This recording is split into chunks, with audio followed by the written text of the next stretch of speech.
see what you like. How do we meet?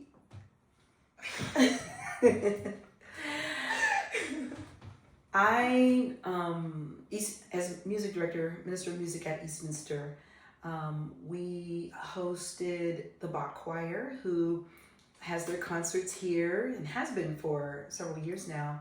I think this was 2020, actually, because it was like before the world shut down. Yes. Like that was one of the last concerts that we had. So the Bach Choir came to Eastminster for Black History Month, and it was Harlem Renaissance. Langston Hughes. It was absolutely Thomas. It was a great show.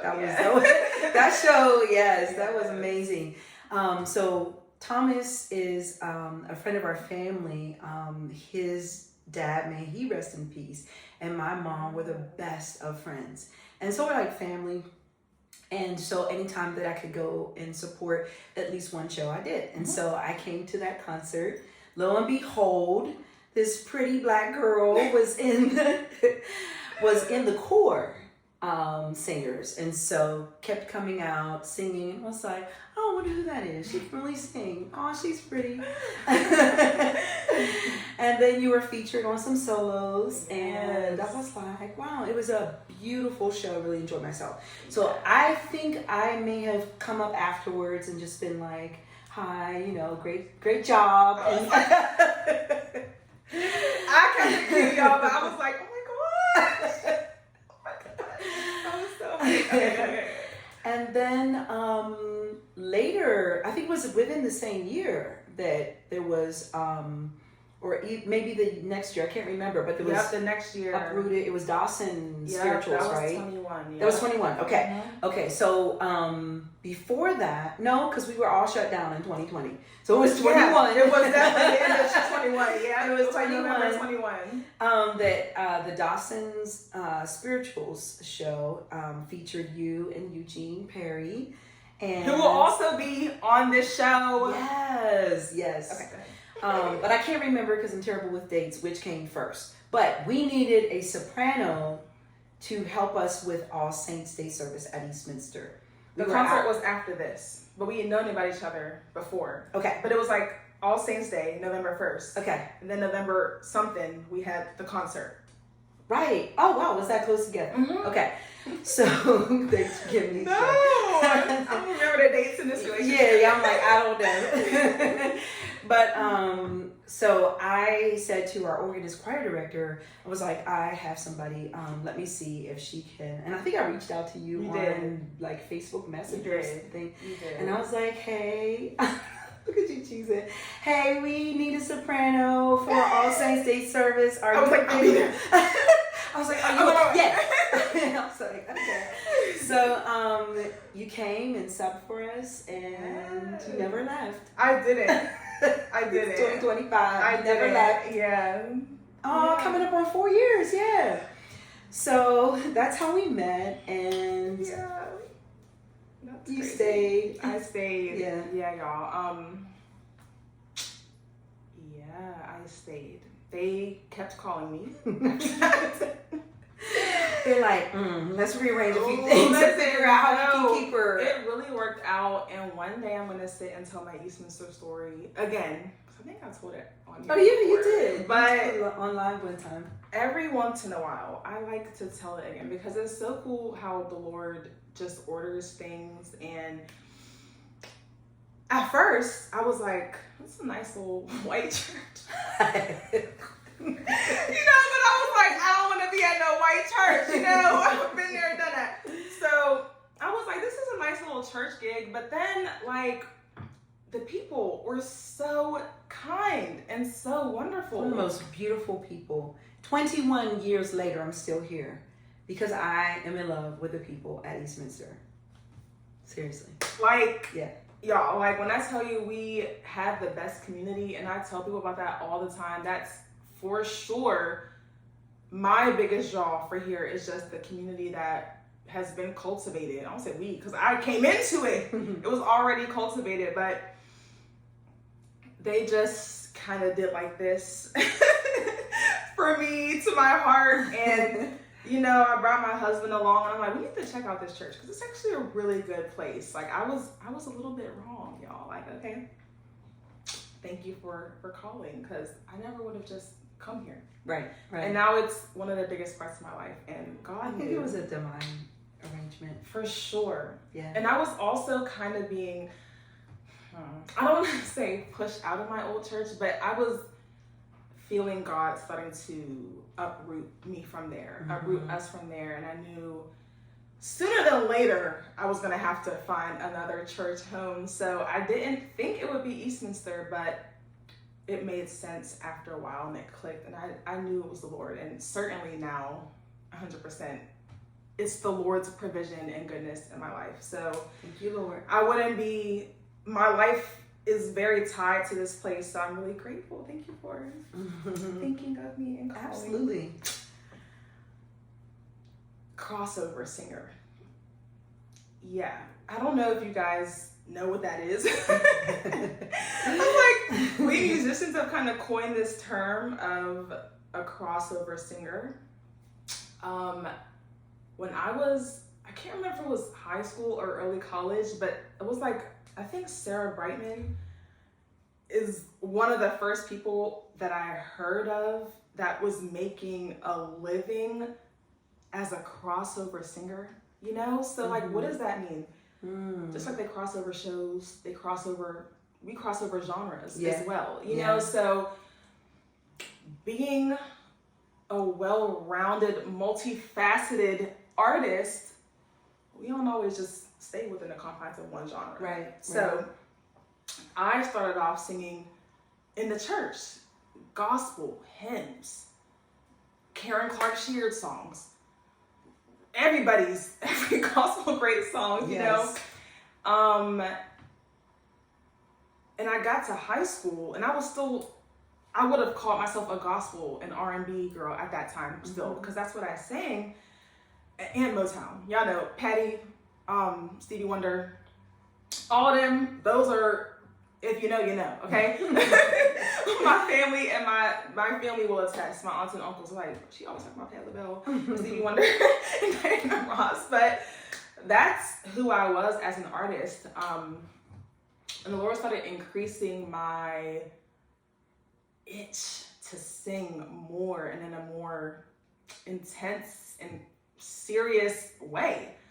So in 2010, I enrolled in the Milton Hershey School on October 25th, 2010, which is actually the day of my retirement. Oh, wow. Look at that. Yeah. But, I enrolled in Milton Hershey School. I was just doing the gospel choir at that point because, like I said, that was what I wanted to do. After a little while, I was like, I need to sing every day.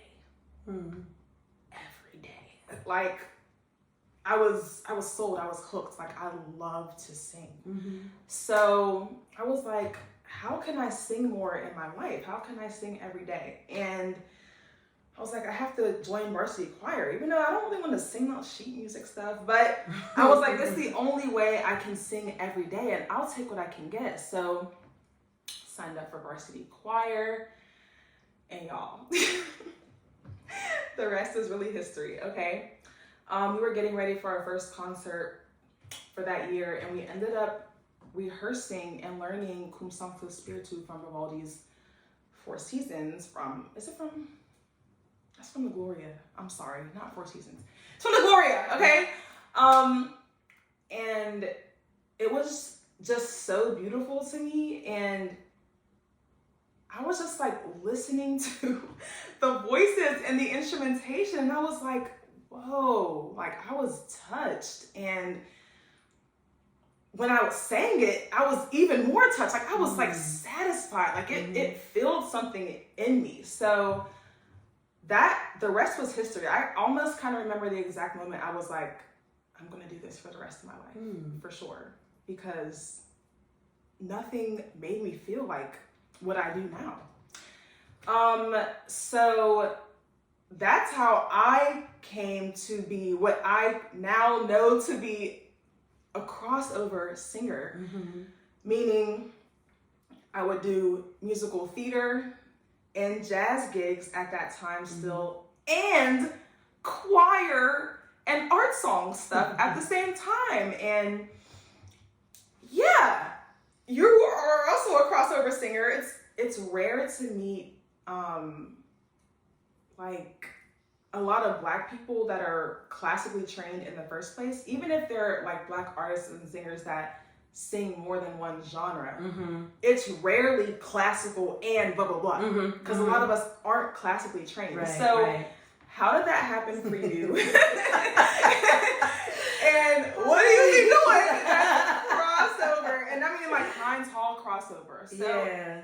tell me about this, because we connect on that. We do. Yeah. That's funny.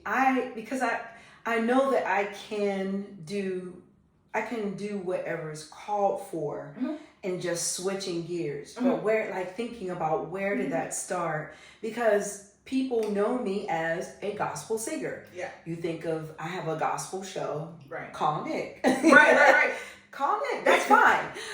Y'all And I've gotten on a couple jazz shows, and people are like, I didn't know you sang jazz. Or, if I sing an aria or, in a classical ensemble, they're like, I didn't know you could do that. Musical theater, I'll start with that. I would really say high school. I was just bursting from the seams as a singer. Yes. So I told you I'm a product of all age groups of choirs. And so my solos would be normally like with a choir. I broke off with some friends. We did trios. I did talent shows. And then I ended up in the Civic Light Opera Mini Stars. So before there was CLO Academy, they had the CLO Mini Stars. It was a performing troupe audition, and we would travel like around the city and maybe greater Pittsburgh outskirts. I don't remember anything out of town, but musical theater. And we will do musical theater reviews, which actually whet my appetite and gave me the repertoire for, there was some jazz, there was musical theater. I would sing Home from the Wiz, and it's like a showstopper, big number. So I really fell in love, I think, with musical theater. I had already been listening to jazz. Notice I haven't said anything classical yet. We're getting there. I'm getting there. It's a journey. Because I'm in high school, and it just wasn't, growing up in a Baptist church, like, we sang the hymnal, but we did more traditional gospel music and stuff. So it happened at Duquesne. Okay. Where I wasn't a music major. College. But it happened at Duquesne. Okay. And because I started to open up, I remember my first lesson with Maureen Budway. I wanted to study jazz. Maureen Budway, may she rest with God. One of the most beautiful souls you ever would meet. One of the most beautiful jazz voices that you would ever hear. And I'm in her studio at Duquesne, and she starts doing classical stuff. And I said, I don't want to study classical music. And she was like, well, you're going to, and that's going to be your foundation. I was like, oh, okay. Well, so there is where it started with Maureen. And so she started giving me some arias, and I was just like, this is not what I came to this woman for. Give me some jazz standards, okay?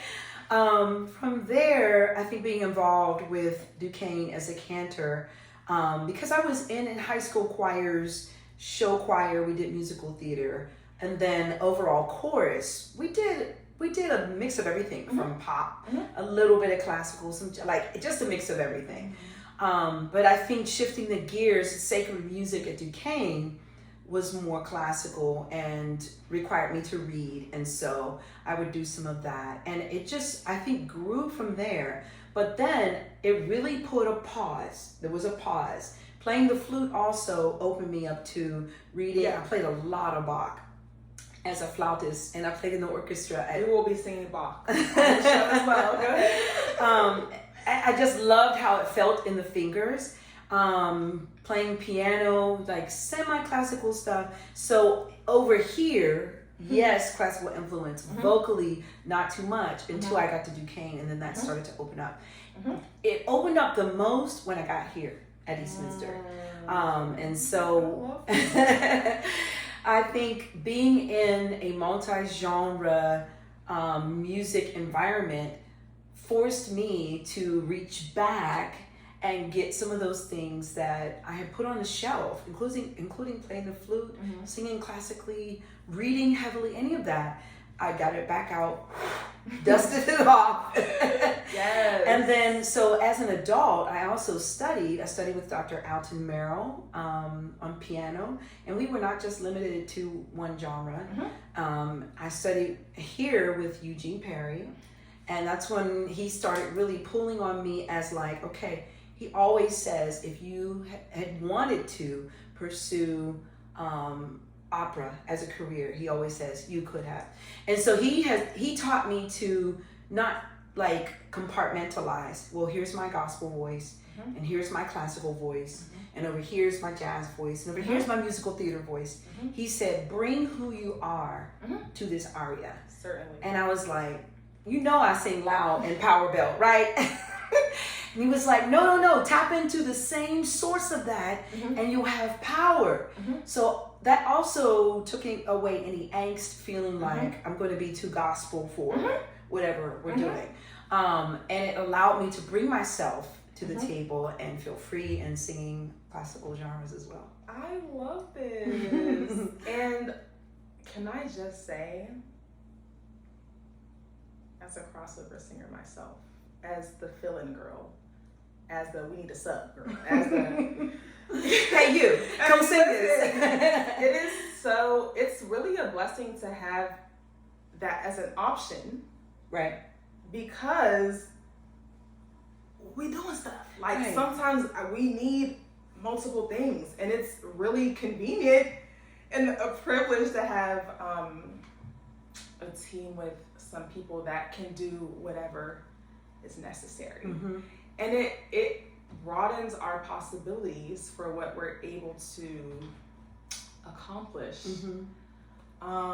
which is so nice. And I'm totally taking advantage of that, y'all. So I got her singing everything. And she does. I got her singing everything for this show because I just want to bring attention to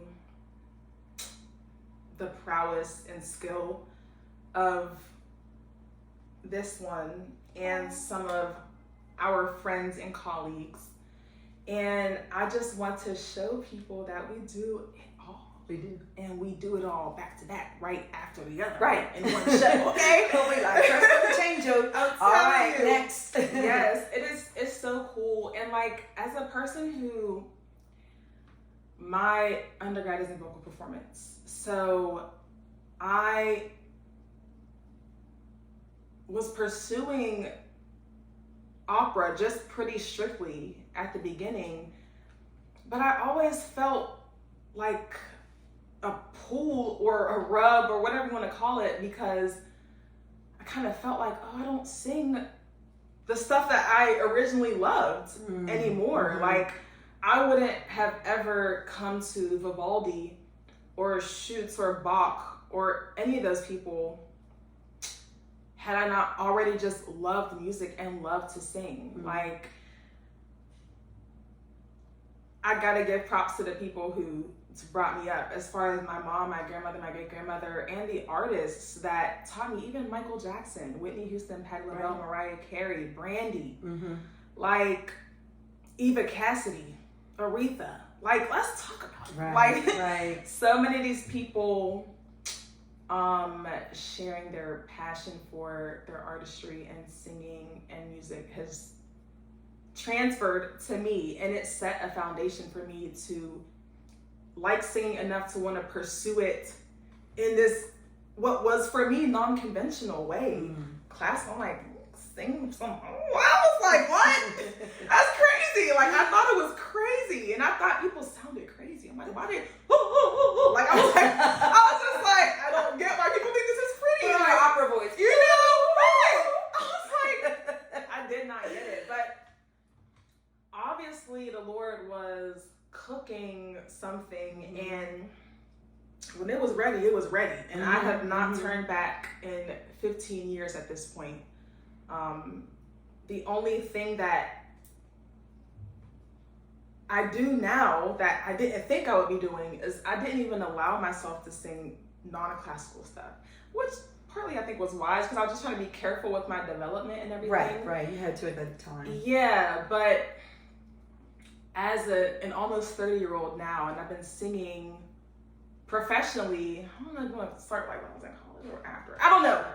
But y'all know the timeline of the story and all that. So I just a couple years ago started singing other stuff again. And I'm trying to figure out this balance situation. So thank you for sharing that, Nick Nagger. I'm so happy to hear of course that how you got there. And thank you for giving yourself to us how you do, because we do a lot. And it's fun. Like, we have a lot of fun here, y'all. We do. And we can do whatever we want because we can do everything, which is really nice. Like, we can just be like, it's gonna be fun.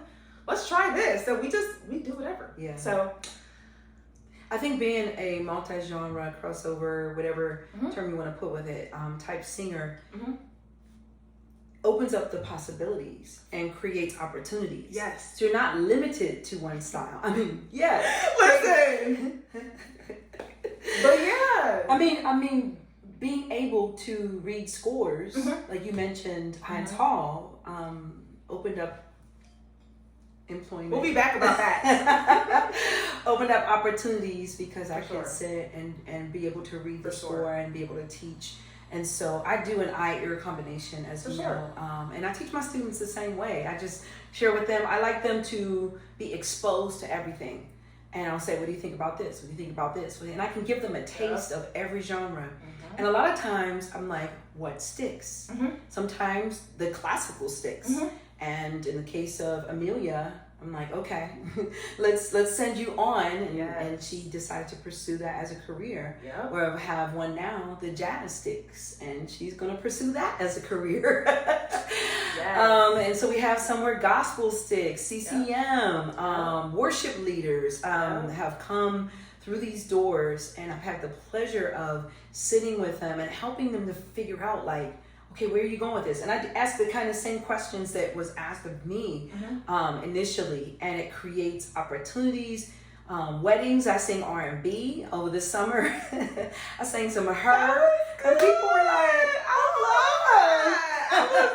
That was dope. oh, we're doing R&B, you know. It's like, and one of Pittsburgh's premier R&B singers came through my studio, Deja Monet, church singer too. You know, she came up singing church, and then it's like you can do a lot of things because you're not limited.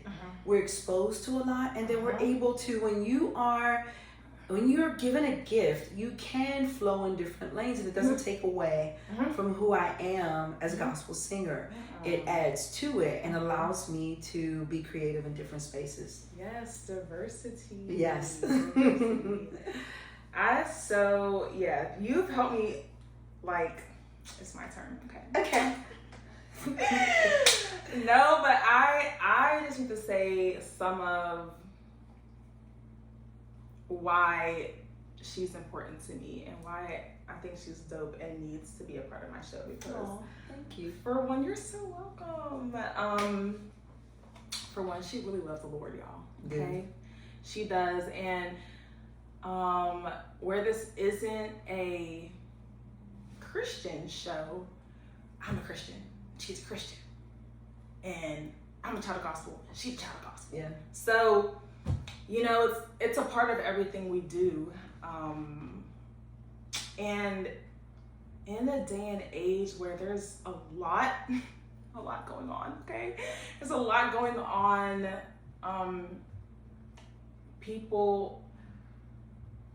Everyone doesn't take the name of Christ seriously.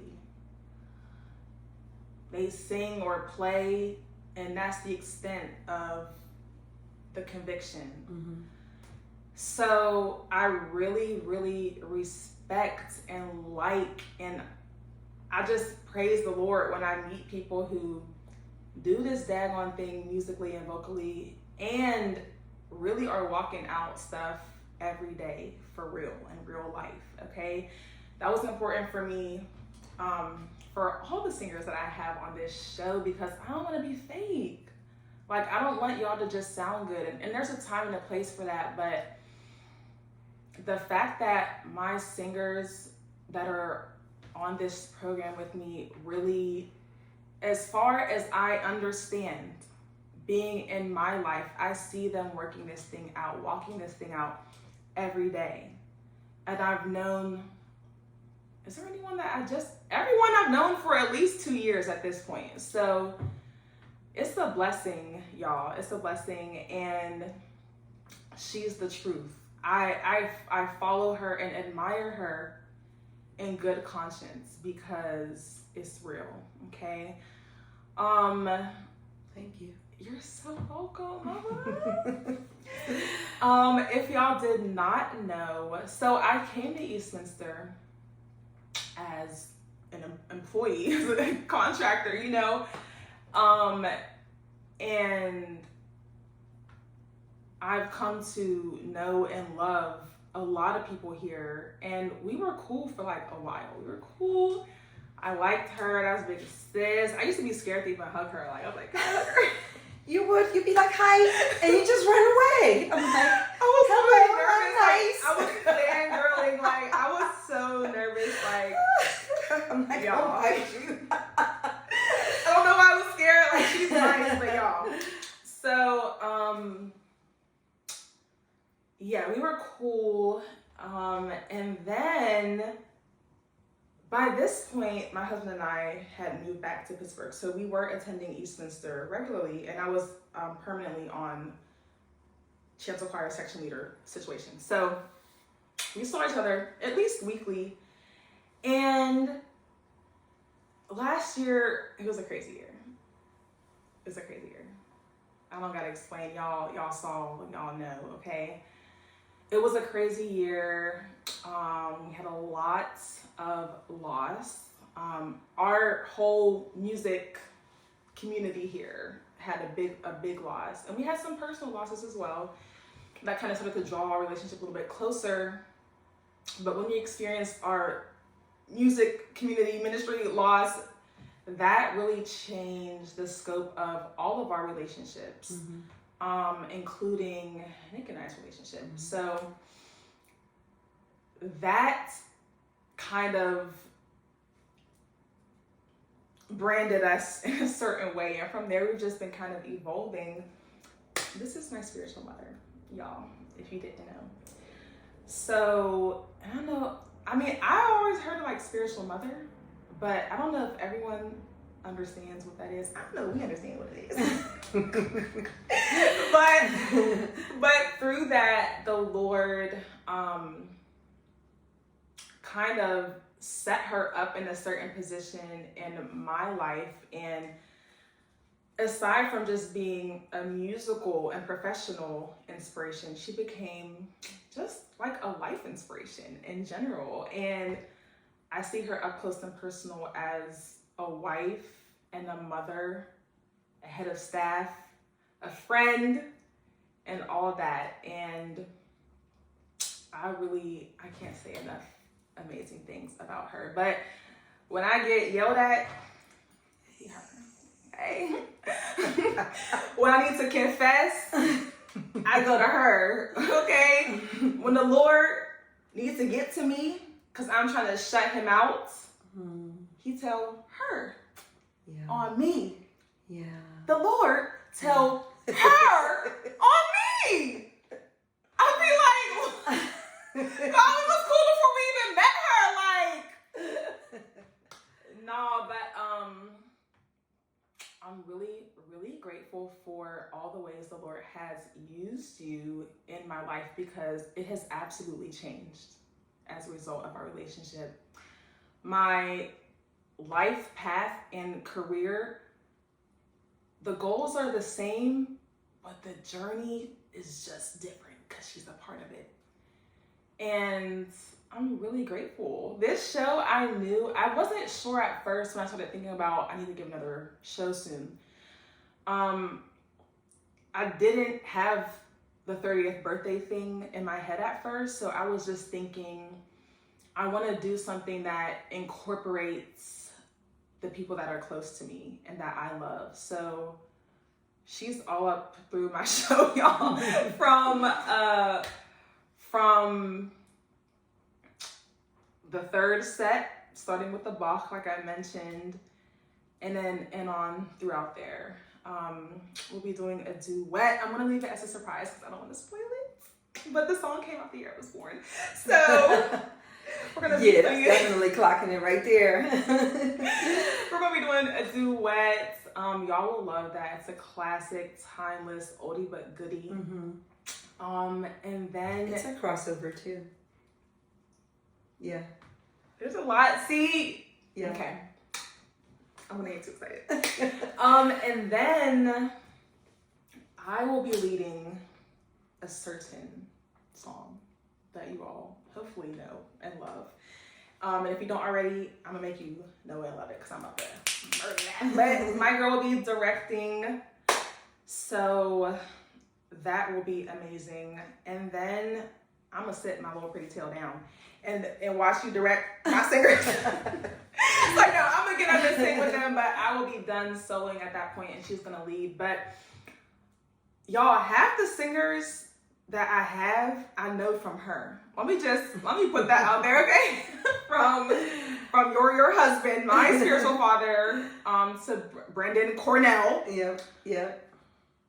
The altos, yeah. It's all like for the cause, people I know, maybe knew before, but didn't know in a closer way. And so you called us for certain gigs that we had together and all that. So it's gonna be a family affair. I'm so excited. She'll be emceeing that last chunk, which will be, I don't know if you understood this, but it's a gospel portion, which I've never done on my shows. So I guess this is me like reintroducing, like, just in case y'all forgot. Yeah. My musical. It's the arch though. Exactly. You growing up listening to gospel music. Yes. It's full circle. If we're gonna tell the story of your life, gospel has to be in there. It does. And also professionally, I'm like, I don't want to hide it anymore. Like, y'all are gonna accept that I do more than one thing. Yeah. And I'm gonna just do it. And if I don't get mass acclaim, that's perfectly okay, because I just feel like I'm doing what the Lord put in my heart to do. So right. Yeah, thank you for being a part. I'm super excited. She'll be emceeing. First of all, like my last recital, which was almost 3 years ago. Oh wow. She was like, is anyone emceeing recital? I was like, MC? What? So if you were there, if you remember, she did MC my last show. I already told you guys on my other live, I have Amy emceeing since she's really, really, really busy. Amy will MC the first, the larger chunk, just to give her a little bit of a break, but we'll be back to close it off, okay? Yeah. And she's gonna tear it up. I know y'all know what it is. So come ready to dance, come ready to party, because we're gonna be having a celebration. Good time. We're gonna be going up. Yes. I'm gonna be. Yeah. Come ready to praise him. Come ready to praise, okay? I want y'all to meet with the Lord at my show. Nothing is more important to me than people knowing the Lord, honestly. It's, if you couldn't tell, and if you're my friend, you really know. Right. It's always back to the Lord, because right. For me, that really is the most important thing.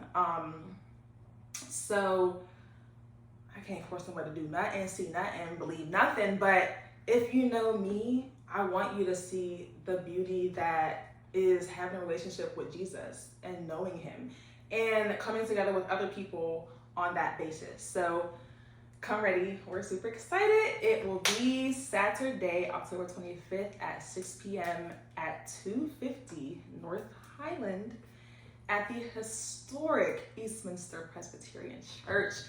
It is a free, non-ticketed event. We will be starting on time, so get there a little bit early. The sanctuary will be open. I might have some music or a prelude or something, but come early because we want to start on time, because there will also be a reception after. So I don't want to, drag everyone's night out, but I want to have a nice night and create a warm, magical, musical atmosphere for you all. So thank you so much for marking your calendars, getting a sitter, arranging your ride, and coming out to be with me and my girls. So thank you, Nick. I love you. Oh, I love you too. Bring the house.